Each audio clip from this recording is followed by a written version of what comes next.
lamang hindi matututo. Tama. Kahit saan. Minsan taga-Xerox ka lang.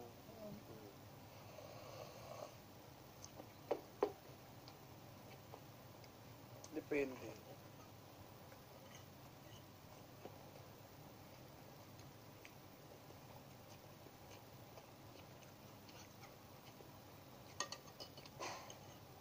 Steak mo ba yung magulang mo? Sobra. Mag-steak ka. Lalo na yung stepmother ko. Oh. Doon na nakatira sa inyo. Umalis lang nung namatay ng tatay ko. Umayos na. Umalis na ng bed. Pero sa amin, Kailan malapit namatay ko. tatay mo ngayon lang? Ang February. Ano kinamatay niya? Na kidney failure po. Pero sabi ano daw yung multiple organ failure dahil sobrang dami na naapektuhan ng Dahil saan daw yung pinakapuno? diabetes. Oo nga, ganun din lolo ko. Yung po malimit ngayon, ano? Sa ano din siya, kidney. Hindi, nag-ano rin siya. Mga dialysis. Nag-dialysis din siya. Pero nung nag-dialysis lang po siya nung mismong malapit na siya. Oo, ganun din lolo ko. Makulit eh. Makulit po, tatay ko din, makulit. Kaso kabata pa ng tatay ko, 57 pa lamang. Paano po sa amin lahi? Mahirap iwasan. Kahit siya ay healthy po ang tatay ko. Kahit nung bata pa daw siya, sobrang healthy. Hindi mag-ingat ka sa matamis. Nga po.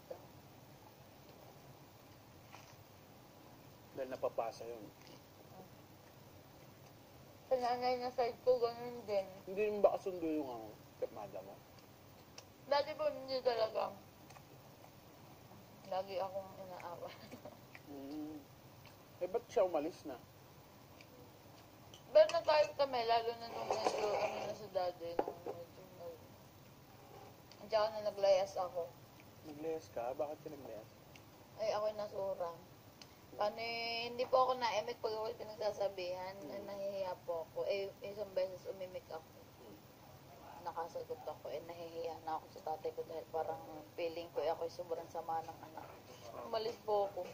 Saan ka pumunta nun? Malapit lang po. Walking distance lang. Kanino? Kapatid ko pong bahay. Apartment.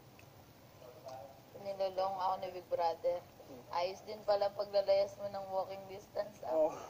Mina pa. Layo nun Layo. Hindi nila yung gamit mo, gano'n. Pero alam Hindi po, nila umayos ka. Opo, dramatic yung entrance. Exit. Exit. Dala-dala ko yung aso ko. Wala akong sinelas. Kung ako may 10 piso man lang sa bulsa, ako nakalayo. Wala. Wala kang pera. Wala man lang ako 10 piso sa bulsa. Hindi, naglakad na lamang ako. Tapos, kailan ka umuwi? Mga 1 linggo po. Dahil yung tatay ko. 1 linggo? Wala, hindi talaga ako sumusunod sa amin. Kapatid ko yung pinakukuha ko ng mga gamit. May asawa na ba yung kapatid mo? Panganay lang po. Panganay. Ilan na yung anak? 2 po. Yun yung ngayong kapisa namin sa bahay. Nung umalis, parang nagpalit sila. Dun sa apartment, dun na ngayon yung stepmother ko at saka mga kapatid kong maliliit. Yung mga sisters ko po. Tapos yung panganay kong kapatid tsaka yung pamilya niya, yun yung kasama namin sa bahay. Simula nung namatay ang tatay ko. Baka mag-away, nag-aaway mo. Hindi ko lang. Panganay ko pang kapatid tsaka yung stepmother. Nag-aaway din. Pero hindi naman sila nag-away kaya naghiwalay. Iniiwasan na lamang. Kayo magkakasama na kayo magkapatid ngayon. Yun yung nanghabol sa yung panganay nyo? Sa boyfriend mo? Motor. Tinignan, nagkukwento ang boyfriend ko, tinignan daw siya na masama. Taga saan ba yung boyfriend mo? Taga doon lang din. Medyo malayo-layo din po. Mga 3 barangay. Saan mo nakalala? Sa Jollibee po. Sa Jollibee? Katrabaho mo? Noon pa, matagal na yun. Tagal ko na palang nagtrabaho doon. Nung pagka-18 Siya yung ko first po. boyfriend mo? First boyfriend na legal. Legal. Parang napunta sa bahay, siya lamang. Pero madami na po akong naging boyfriend na Tago. wala lang. Wala lang. Mga 2 Mga months. tinatago mo, ganun. Hindi naman sobrang tago, hindi lamang sadya nagiging seryoso. Kaya hindi ko na pinapakala.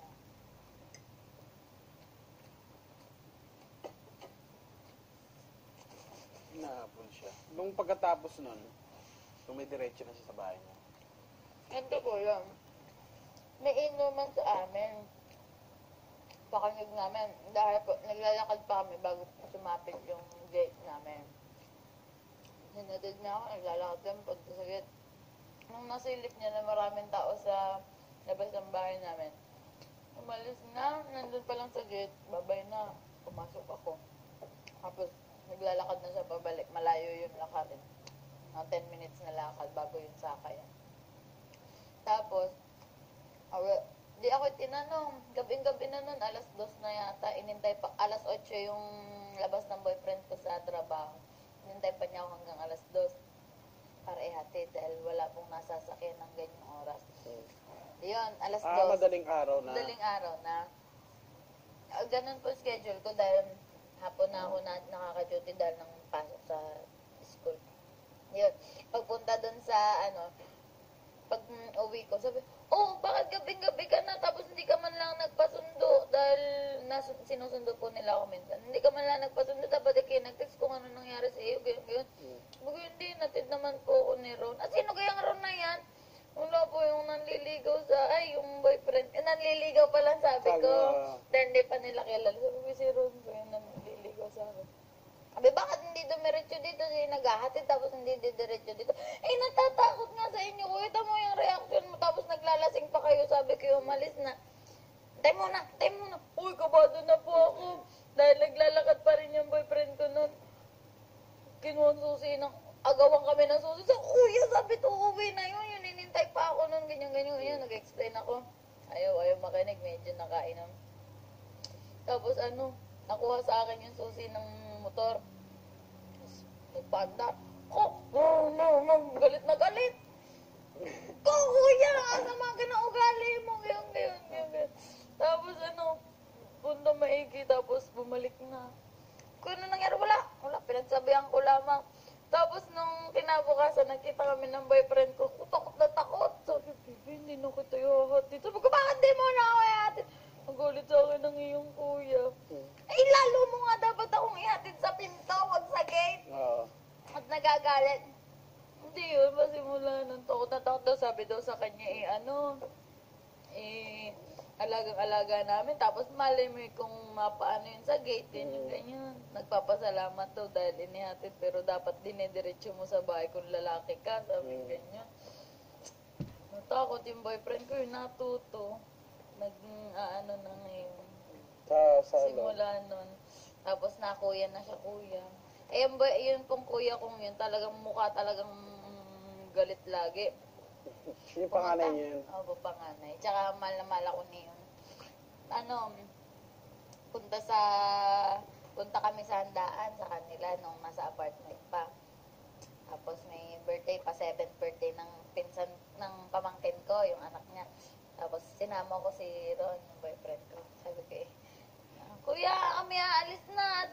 May duty pa kami, hindi na kami kakain. Kami lang may pumunta din para dalhin yung cake. May dala kaming cake. Tapos aalis na sana kami. So, Ron, punta ka din Kain ikaw. Galit na galit. Akala ni Ron ay mapapagalitan siya, pero pinapakain naman siya. Mukha lang galit ang kuya ko, pero ayos lang. Lagi pong gayon, mukhang galit. Shot din shot. Nung boyfriend ko, puta ko, dahil bata pa yun, mga mas bata yun sa akin ng ilang buwan. Mag-21 na din, sa May pa. Atay na. Kulit naman nun. Tapos po, yung isa kong kuya, yung pinakabata kong kuya, yung sinusundan ko. Medyo, yun po yung mabait, yun yung open sa aking pag-boyfriend. Dahil ako nagkukwento doon ako ng crush, sobrang open na parang barkada. Yung pinaka-close ko naman. Nung panahon na sinasabi ni Kuya, nung nag-aagawan kami ng susi, sabi niyon, Sabi niya yung kapatid ko ngayon, sabi, tumigil-tigil dito ka na, hindi ka gagayan ng ikibinata, di kikiduwag din naman magkatid ng babae. Kaya ako tawan-tawa, nag-aaway sila. Sabi, tumay mo din, iki tumulog na, at ikaw naman nung binata pa, husto lang din sa imek, hindi ka naman nakakapunta sa bahay ng babae. Sabi niya. Nakakatuwa. Pero okay din yun, at least open na yung boyfriend mo sa inyo. Opo. Pero inabot ng boyfriend mo yung papa mo, nakilala niya. Nakilala ko, pero ayaw pa nun, hindi talaga siya na ano ng tatay ko. Pero nung nasa ICU yung tatay ko, dumalaw yung boyfriend ko na parang carry lang. Ang tatay ko talaga ayaw niya ako. Sabi niya, kung ikay magbo-boyfriend, mag-asawa ka na dahil paaaralin pa kita mabubuntis ka lamang bago ka gumraduate. Sinasayang mo lamang ang pinagtatrabahuhan, pinagtatrisikilan. Sabi yun. Ano yan?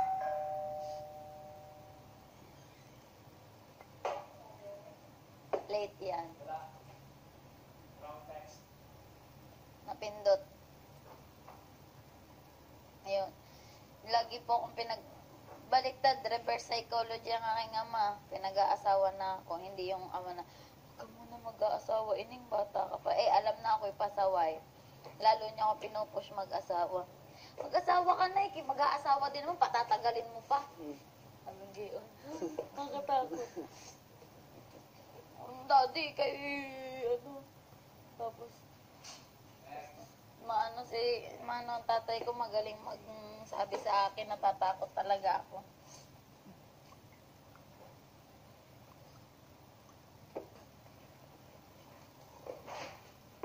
Teka lang kanina Opo. Ligo lang ako. Gusto mo maligo? Mamaya na po ako last. Ayaw mo maligo. Wow, naka-outfit si ate. Wow, pwede ka na endorser ng bondage. Parehas bondage nung laki. Para Benta. para convincing mamaya, sakripisyo to guys. Pantulog kumbra to. Wala masyadong paano yan. Effect yan.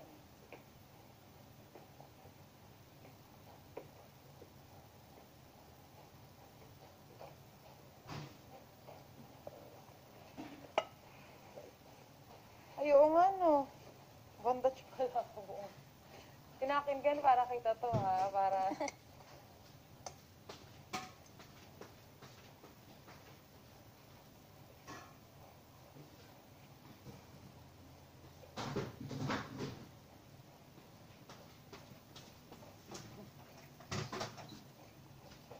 Bondage.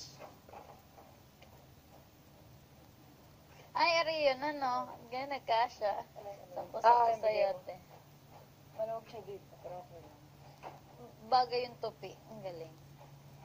Si Melia. Yung patupi. Ay, naku, kung may electric fan lang dito. Tayo. Parang baliktad tayo ng tsinelas dapat.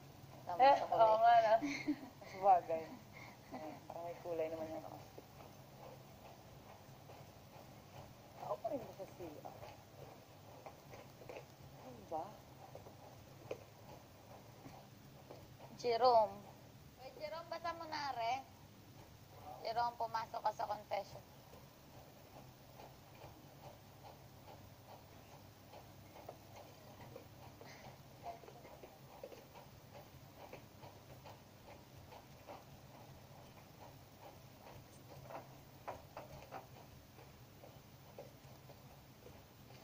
Made it!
Ulay. Gitlog na ba? Pangit, Ari. Hindi nakakasinip. Ano bang ulam mamaya? Tinola. Chicken chicken. Ay, may tilapia pa. Tilapia tsaka talbos. Okra. Ew, bakit may tinapay dito? Lord. Lord. Bakit? Bakit may ganito? Lord.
Request.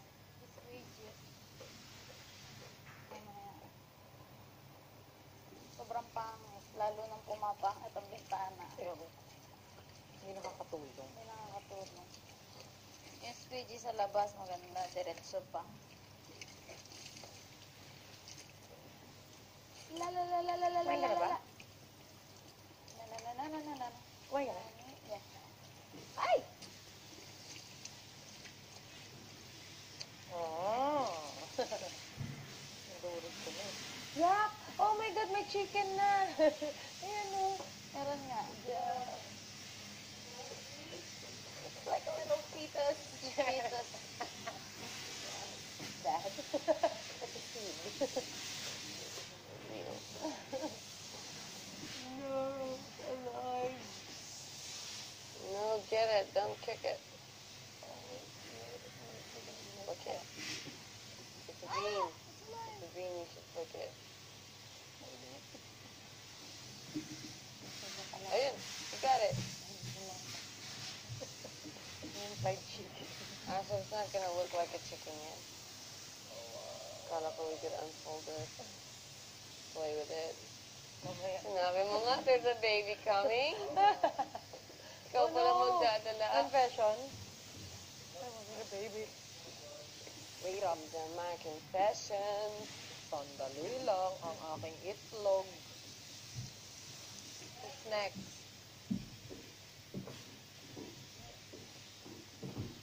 Wait lang. Ano? Kuya. Kuya. Kuya Jerome. So, wait lang po. Wait lang po.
Yung jacket ko na pula pala.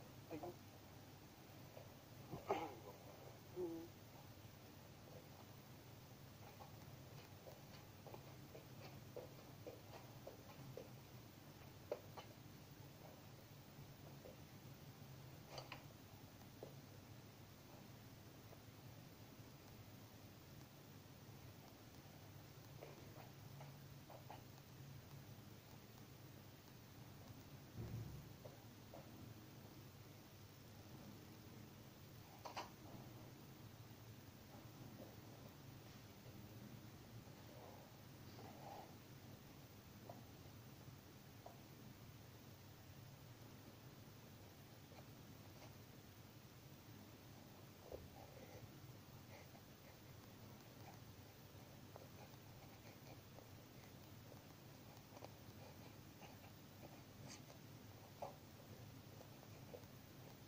Oh, this is